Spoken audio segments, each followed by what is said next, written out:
katanya ada sahabat-sahabat kita yang Nasrani. Selain Mas Roni siapa? Jamaah. Ada? Wah ini. Coba ini dikasih mic. Pak siapa ini? Masya Allah. Alhamdulillah Mbak Yai. Nasrani derek ngaos niki Mbak Yai. Pangestune panjenengan. Alhamdulillah. Coba mic-nya dikasih Mas Nara. Tolong lunglungan nih. Kesuwen nek ngoten niku Pak. Lunglungan. Dilung nih Bu. Pak dilung nih. Nah, pun dilung nih depan. Lah. Nah, pun Pak, aja mandek mike, Mas. Lungno lah. Ben cepet, aja mandek. Pun lunglungan, Lah. Pun. Lah, ngono carane ben cepet. Banser yang sudah duduk. Lah.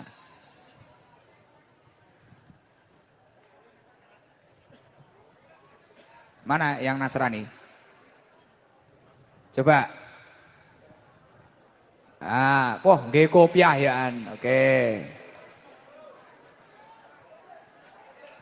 Coba. Selamat malam, Pak. Selamat malam, Gus Idam. Ya, namanya siapa?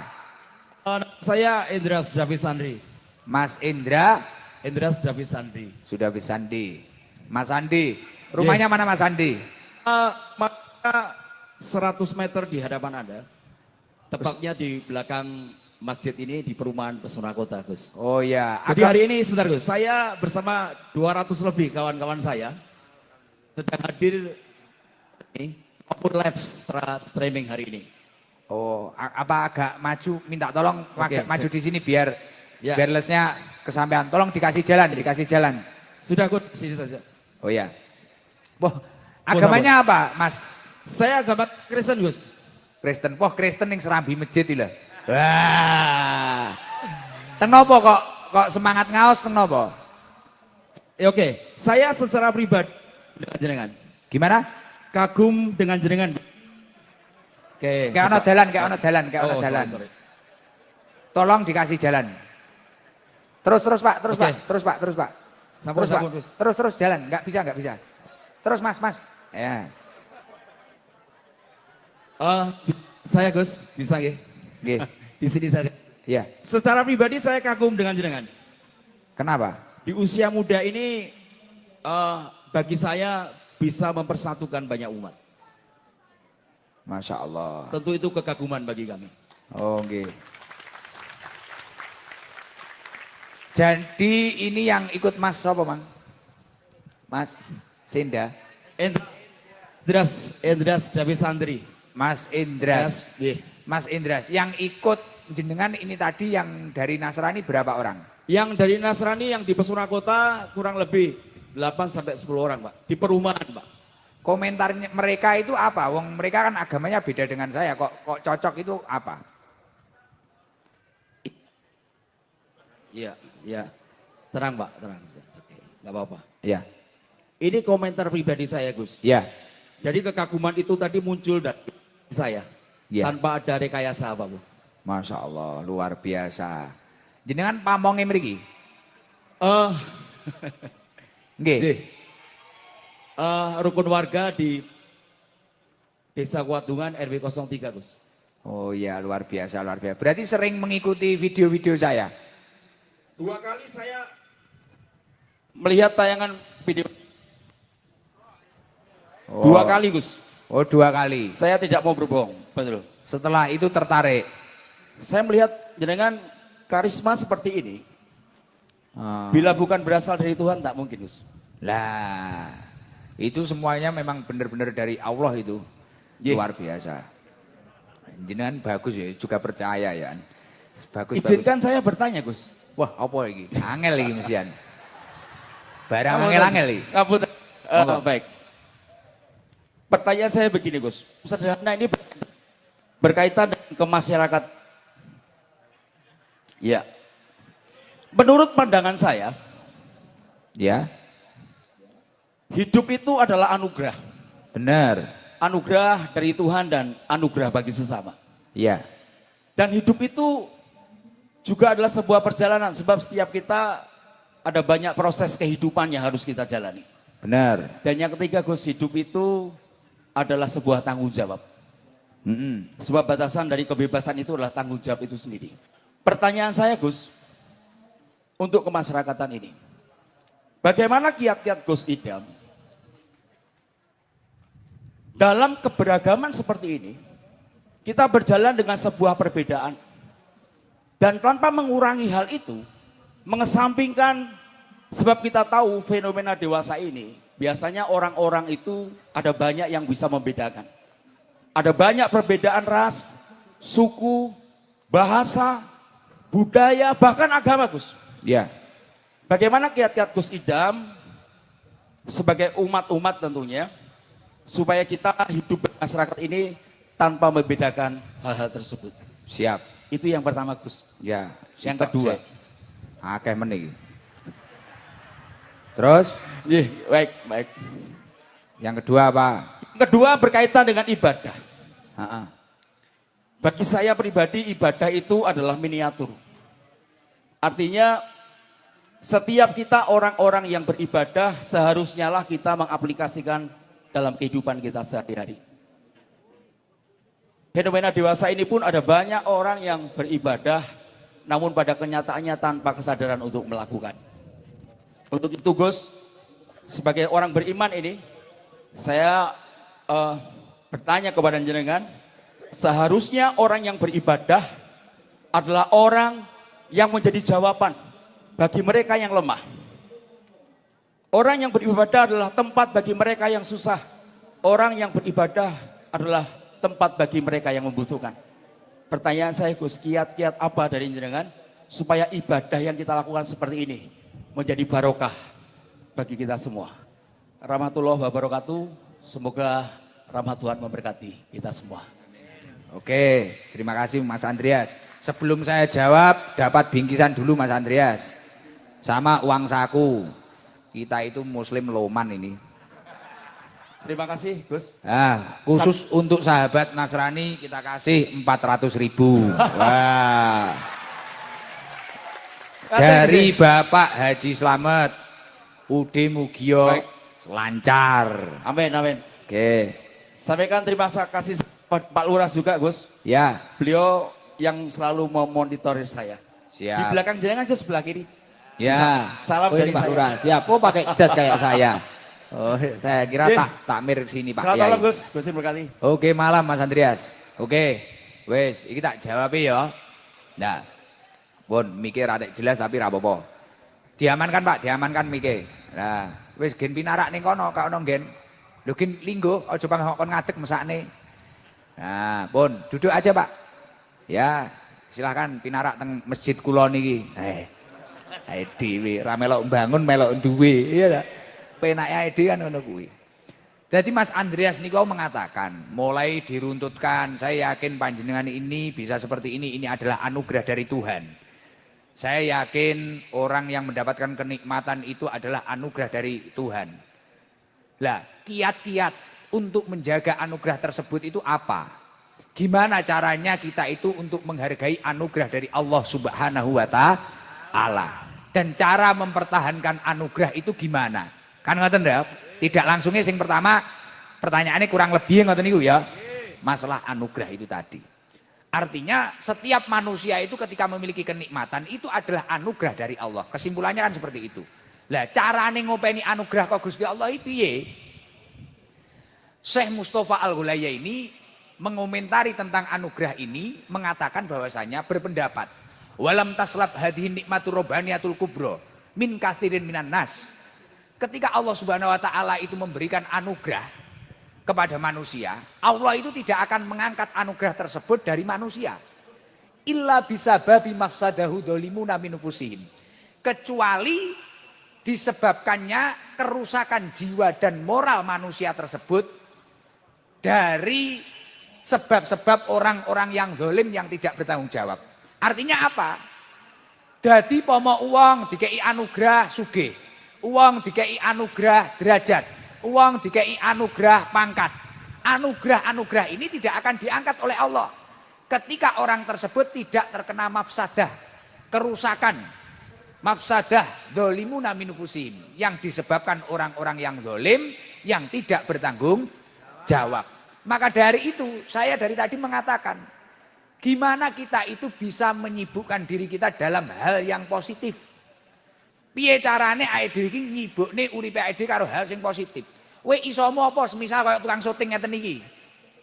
Kowe nyotingo sing apik, video-video sing apik, siarno agama iki sing apik. Gus iso kula masak. Piye duwe kelebihan masak imang kok gunakne nggih apik. Sakliyane sampean ya kerja dodolan, kadang ya sedekah panganan, apa Jumat berkah apa-apa.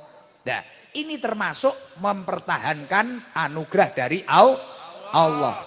Lah ketika seseorang itu dinaikkan derajatnya, padahal itu anugerah dari Allah.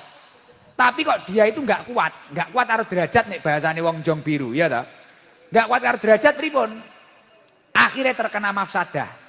Kerusakan, duitnya akeh, tuku mobil, akhirnya kena kerusakan. Kerusakannya nopo kena pengaruh. Wah, mari duwe mobil malah ngerentengi cewek. Mari duwe duit ngombene ora banyu putih, malah botolan.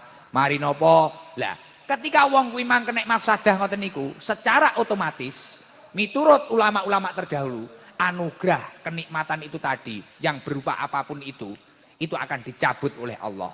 Pomo sugih ya iso bangkrut, pomo duwe pangkat ya iso cepot. Bahkan kadang dhuwur pangkate dhuwur, mara-mara enek kasus KPK, ambruk. Lah krana kena mafsadah niku wau. Lah mila awake dhewe ngaji kumpul wong soleh. Makanya di siiran tombok ati tadi, tombok ati enek 5 salah satunya berkumpul dengan orang yang soleh. Karena ketika kita berkumpul dengan orang yang soleh, kowe nek gumpul bakul minyak wangi ya ketularan wangi. Kowe gumpul wong alim ya insyaallah titik-titik awak malih ngerti babakan ngilmu. Mulakno sekelas waliullah yang bernama Luqman Hakim ini padahal wali, bahkan namanya sampai diabadikan wonten Al-Qur'an. Mulakno nek surat Luqman. Niki nek nuturi anake pripun? Ya bunayya, anak-anakku, jalisil ulama, lingguo karo ulama, cakruo karo ulama, aworo karo kiai, enek bayai makin hormato, enek bayai lintune hormato, duduklah sama kiai, wazakim bumbiruk batai, nek perlu dengkulmu karo dengkule kiai pepetno, tapi bukan berarti saya nanti pulang terus anak jenengan Gus dengkule Gus, malah kena lato-latone kepiar wingo. Lah nyapa alasane Luqman Hakim kok ngoten niku? Fa innallaha azza wa jalla yuhyil quluba binuril hikmah kama yuhyil ardul maitata biwabilis sama. Karena sesungguhnya Allah Subhanahu wa taala menghidupkan hati yang mati, hati yang gersang, hati yang malas beribadah itu tadi karena cahaya ilmunya para alim ulama. Kama yuhil ardul maitata biwabil sama, seperti halnya Allah menghidupkan bumi yang mati dengan turunnya air hujan. Artinya kesimpulannya apa? Ketika kita ingin menjaga anugerah kenikmatan dari Allah, sibukkan dalam kebaikan. Beribadahlah kepada Allah, manfaatkan anugerah tersebut dengan baik. Insya Allah anugerah itu tidak akan dicabut oleh Allah. Yang nomor 2, Gus, perbedaan ini kan banyak sekali. Kita beda agama, beda apa. Dan gimana kita itu bisa mengajak diri kita itu dalam kebaikan. Khususnya beribadah kepada Allah. Memotivasi diri kita sendiri itu gimana? Kurang lebih pertanyaan nomor 2 kan seperti itu. Gitu. Lah niku carane pripun? Maka dari itu kita itu harus berkelompok dalam kebaikan. Artinya apa? Makanya ada makalah mengatakan al-jama'atu rahmah. Sering-seringlah berkumpul. Karena dengan berkumpul akan turun rahmatnya Allah. Uang mamane elek, mendeman, sering majelis taklim, sering ning pengajian, akhirnya suwi-suwi ketok api. Seperti ini tadi yang bawakan tas saya itu, Mas Adven wong endi? Niku tak tato niku tatone bek dugi mriki. Istrinya baru menjadi mualaf beberapa bulan yang lalu. Istrinya yang Islam kan istrinya Gus Kausar ning Jazil. Nih Pak Tato, hari-harinya dulu waktu ngopeni anjing Gus Jalal niki nggih semerep, ngopeni anjing, anaknya juga sekolah di nganu. Karena sering gumbel dengan kiai itu tadi. Sering sowan ke Gus Kausar, akhir-akhir ini juga sering ke saya, kadang sowan ke Gus Kausar lagi, kadang ikut Habib yang solawatan. Alhamdulillah, hatinya tiba-tiba terang. Sekarang mikir nih istrinya suruh sorokan sama istri saya, sorokan Quran, suruh ngaji sama Ning dan sebagainya. Maka dari itu tempat-tempat ibadah seperti masjid yang disyukuri ini adalah tempat untuk mutaba'atul jamaah. Tempat untuk bersatu padu dalam kebaikan. Dengan berkumpul seperti ini, wong sing iso akhirnya marahi sing rung iso. Dan perkumpulan ketika seseorang itu berkumpul dalam kebaikan apa? Sejalan dengan dawuhnya Allah di dalam surat Asy-Syura ayat 13. Syara'a lakum minad-din ma wassa bihi Nuhan walladzi auhayna ilaika wa ma wassayna bihi Ibrahim wa Musa wa Isa. Allah Subhanahu wa taala telah mensyariatkan kepada panjenengan semua tentang agama. Seperti halnya yang diwahyukan kepada Nabi Musa, Nabi Isa, Nabi Ibrahim, Nabi Muhammad. Tujuannya agama itu tadi untuk apa? An aqimuddin, menegakkan agamanya Allah. Yang nomor 2 apa tujuannya? Wala tatafarraqu fi, agar kita tidak tercerai berai. Mulakno kula karo Mas Roni ngeten iki walaupun beda agama. Lakum dinukum waliyadin, agamamu agamamu, agamaku ya agamaku. Wis, ya ora masalah. Tujuannya penting dalam kebaikan. Mas Roni niki semangat nglumpukne tiyang ngajak kesaenan. Kula dengan cara saya, Mas Roni dengan caranya, Mas Andreas dadi pamong dengan caranya. Lah kita paham seperti itu. Makanya kuncinya agar kita itu semangat beribadah kepada Allah, seperti pertanyaan nomor 2 tadi, kita harus sering-sering mutaba'atul jamaah, bersatu padu dalam kebaikan. Makanya di Nahdin itu kalau nanti ibu-ibu ada perkumpulan namanya muslimat. Kalau di yang muda-muda ada fatayat, di pelajar ada Ibnu IPP NU, tukang awal kiai banser. Akhirnya wes karena perkumpulan-perkumpulan tersebut akhirnya menjadi semangat beribadah kepada Allah. Sejalan dengan apa yang didawuhkan Ibnu Athaillah As-Sakandari di dalam kitab Hikam, la tashab man la yunhiduka khaluhu wa la yadulluka 'alallahi maqaluhu. Ojo kekancan karo wong sing tingkae lan ucapane ora gerakne dateng Gusti Allah. Mulakno nek pengen semangat ngibadah kados atore Mas Andreas, walaupun kita itu banyak perbedaan, bertemanlah dengan orang yang tingkahnya dan ucapannya menggerakkan kepada Allah Subhanahu wa taala. Insyaallah nek jenengan iso nglakoni niku, jenengan rukun, arep kancamu wong Kristen, kancamu wong Nasrani, jenengan wae ngibadah ya konsisten ngibadah. Arep kancamu pembisnis, dodolan niki, jenengan bisnisnya warung, ya jenengan konsisten panggah warung. Insyaallah ngoten niku. Mila ya Allah, perkumpulan iki perkumpulan ingkang barokah. Nyuwun sewu niki mumpung enek hadroe yo persiapan. Jajal sing teng wingking, sing ning lor, ning kidul, ning ngarep-ngarep iki kabeh